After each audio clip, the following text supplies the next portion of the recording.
J'ai beau manger énormément ou manger des aliments caloriques, je grossis pas. 1m78, 52 kg, 19 ans, impossible de prendre du poids. Je me sens maigre aussi et je suis complexé. Des commentaires comme ça, il y en a des centaines sur YouTube. Des personnes qui sont très fines, qui mangent plus que les autres et qui grossissent pas d'un pet. Et c'est peut-être ton cas. Peut-être que dans ton groupe d'amis ou dans ta famille, c'est toi qui manges le plus et pourtant t'es le seul à pas prendre de poids. Et c'est super frustrant parce que d'un côté, ils t'en parlent comme si c'était un cadeau tombé du ciel alors que toi tu vois ça comme une malédiction. Il te répète à longueur de journée que tu as tellement de chance d'avoir ce métabolisme qu'il rêverait d'être à ta place ne serait-ce qu'une journée, alors que toi c'est complètement l'inverse. Tu envies leur capacité à pouvoir grossir super facilement et t'aimerais bien échanger de corps avec eux, mais ça malheureusement c'est impossible.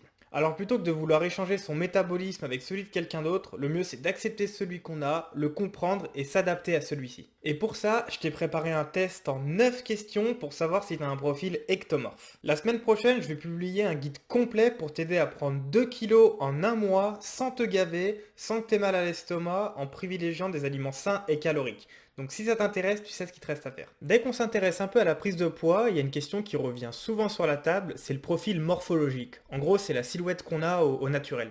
Alors même si c'est un concept qui date pas d'hier, il a été créé dans les années 40, c'est quand même relativement nouveau parce qu'il a été popularisé que dans les années 80-90. Par exemple, si tu demandes à tes parents quel est leur profil morphologique, il y a très peu de chances qu'ils sachent de quoi tu parles. En tout, on distingue trois profils différents. Le premier, c'est le mésomorphe, c'est des personnes qui sont naturellement athlétiques avec une silhouette bien dessinée. Ensuite, on retrouve les endomorphes. Eux, ils ont un métabolisme plutôt lent qui entraîne une prise de poids facile et rapide s'ils font pas attention. Et ils peuvent facilement se retrouver en surpoids parce qu'ils brûlent pas énormément de calories au repos. Et enfin, il y a la catégorie qui nous intéresse ici, c'est les ectomorphes, qui grosso modo sont les opposés des endomorphes. C'est des personnes qui sont comme moi, qui ont un métabolisme très rapide, qui brûlent énormément de calories sans rien faire et qui sont de nature très maigre avec une ossature généralement fine.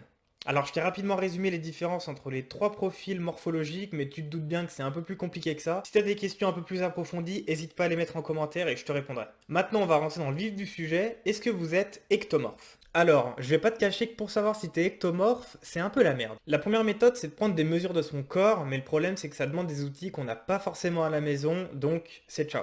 La deuxième méthode, c'est de faire le test de Sheldon, mais encore une fois, celui-ci est extrêmement simpliste et ultra subjectif, donc je l'abandonne aussi. Ce que j'ai fait à la place, c'est créer mon propre test basé sur mes habitudes de vie et sur ma génétique, parce que moi, je sais que j'ai un profil ectomorphe. Donc dans la suite de cette vidéo, je vais te poser 9 questions, et si tu te reconnais dans la description que je vais te faire, il y a de très fortes chances pour que tu aies le même profil que moi. Alors juste avant de commencer, je veux insister sur le fait que c'est un test que j'ai moi-même créé, donc il n'a aucune valeur scientifique. Je les ai créés en me basant sur mon expérience et sur mes habitudes de vie. Retiens juste que plus tu corresponds à la description que je vais te dire autour de ces 9 questions, et plus ton profil ressemble au mien, donc ectomorphe. Allez, on commence tout de suite avec la première question. Est-ce que naturellement, t'es fort pour faire des exercices au poids de corps? En général, les ectomorphes, ils ont un très bon rapport poids-puissance. Alors, quand il s'agit de soulever des charges lourdes extérieures comme des poids, là, effectivement, ils vont avoir du mal. Mais quand il s'agit de porter leur propre poids, là, on est vraiment bon. Pour le savoir de manière assez facilement, il suffit que tu te compares avec des potes à toi ou d'autres personnes qui font la même activité physique que toi et de regarder combien ils arrivent à faire de traction, de dips ou même de pompes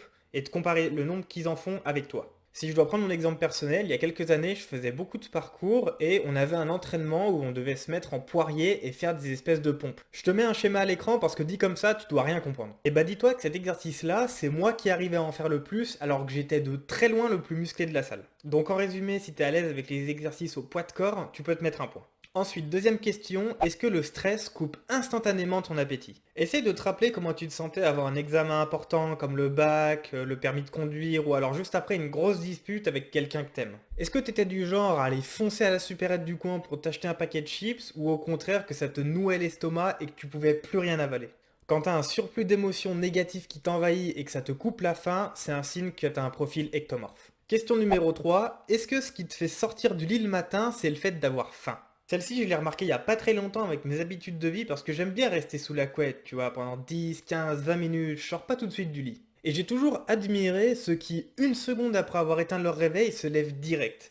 Je leur ai posé la question en me demandant comment ils faisaient et il y en a plein qui m'ont dit c'est parce qu'ils avaient faim et qu'ils avaient hâte de manger leur petit déjeuner. Alors déjà, je m'attendais pas du tout à cette réponse parce que moi perso le matin, j'ai absolument pas faim, il y a rien qui veut rentrer et surtout j'étais pas capable de le mettre en place.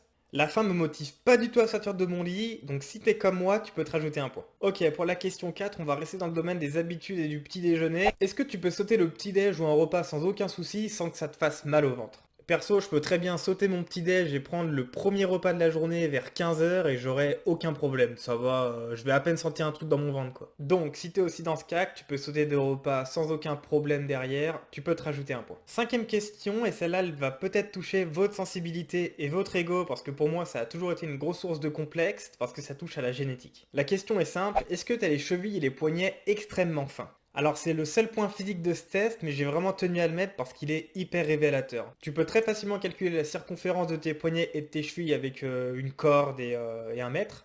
Et ensuite, tu regardes un tableau comparatif sur internet, tu n'auras aucun mal à trouver ça. Ensuite, pour la question numéro 6, je vais vous parler d'une habitude nocturne. Est-ce que ça vous arrive de vous réveiller la nuit parce que vous avez faim? Même si j'ai pas énormément mangé la veille, mon estomac va jamais me réveiller parce qu'il est pas assez rempli. J'ai des potes qui font plein de fringales nocturnes toutes les semaines, ça leur arrive super souvent et c'est tout à fait normal pour eux. Donc si la faim ne te réveille jamais la nuit, tu peux te mettre un point. Septième question, quand t'es malade, c'est-à-dire suffisamment malade pour devoir rester cloué au lit, est-ce que t'as tendance à perdre énormément de poids? Alors je sais que tout le monde perd du poids quand il est malade, on est déshydraté, on mange moins, c'est tout à fait normal. Mais dans le cas des personnes maigres et ectomorphes, on parle d'une perte de poids de plusieurs kilos, ce qui est vraiment énorme pour le coup. Comme notre corps est en suractivité pour déglinguer la maladie, il alloue toutes ses ressources à ça, et au final, toutes les réserves de graisse qu'on a, tout est évacué. Et généralement, après ça, il vous faut plusieurs jours, voire plusieurs semaines pour retrouver un poids normal qui, de base, est déjà assez bas. Donc si tu te retrouves dans cette description, tu peux te rajouter un point.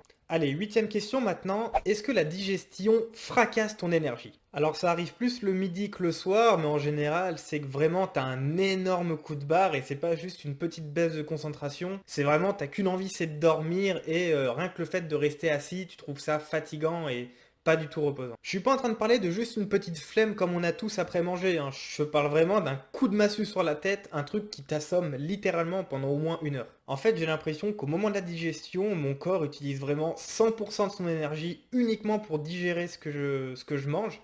Comme mon métabolisme est ultra rapide et du coup ça m'achève. Si tu te reconnais là-dedans, un point en plus. Et enfin, neuvième et dernière question, est-ce que tu es un gros dormeur? Alors qu'est-ce que j'appelle gros dormeur? C'est des personnes qui naturellement, donc sans mettre un réveil, vont dormir plus de la moyenne. Donc on va dire entre 8 heures et 10 heures de sommeil. Ça c'est génétique, c'est comme les gens qui sont plus du matin ou plus du soir, les ectomorphes ont tendance à plus dormir que les autres. Alors si tu le sais pas trop, t'as juste à lever tes heures de coucher et de lever pendant une semaine sans que t'aies une obligation, donc sans que tu dois y aller au travail ou en cours, sans qu'une alarme te réveille. Tu notes tout ça et tu regardes le nombre d'heures que tu dors chaque nuit, tout simplement. Si ce nombre dépasse largement les 8 heures, tu peux considérer que tu as un profil un peu ectomorphe et du coup te rajouter un point. Maintenant, à toi de calculer le nombre de points que tu as sur les 9. Je te fais le récapitulatif des questions juste là. Alors si ton nombre de points dépasse les 6, 7, il y a de fortes chances pour que ton morphotype principal soit ectomorphe. Je te rappelle que ce test sort de mon cerveau, donc il n'y a aucune preuve scientifique derrière et que tout est absolument subjectif. C'est tout pour aujourd'hui. Si ce test t'a été utile, n'hésite pas à t'abonner parce qu'il y aura plein de vidéos sur la prise de poids qui vont arriver et n'hésite pas à me dire ton score en commentaire. Peace!